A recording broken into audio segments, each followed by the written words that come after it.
9 etnis Rohingya ditemukan warga sedang berkeliaran di kawasan Kampung Ranto, Kecamatan Nibung, Aceh Utara pada Kamis 28 Desember 2023 malam.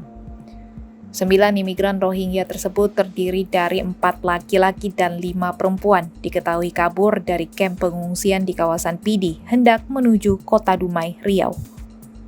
Warga yang mendapati mereka langsung mengamankannya ke balai desa setempat. Kejadian ini membuat warga lain penasaran hingga mendatangi lokasi, sehingga sempat menimbulkan keributan karena warga menolak kehadiran etnis Rohingya tersebut di kampung mereka.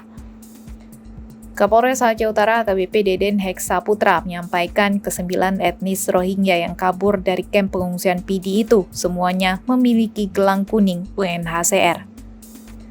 Berdasarkan hasil penyelidikan dari pihak kepolisian, mereka berencana kabur ke Dumai, Riau.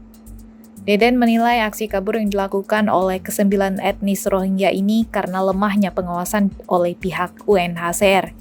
Ia khawatir hal ini dapat mengakibatkan terjadinya konflik antar warga dengan etnis Rohingya tersebut. Deden menyebutkan saat ini ke-9 etnis Rohingya sudah dibawa oleh warga dengan pengamanan oleh Polres Aceh Utara ke kamp penampungan awal mereka di Pidi.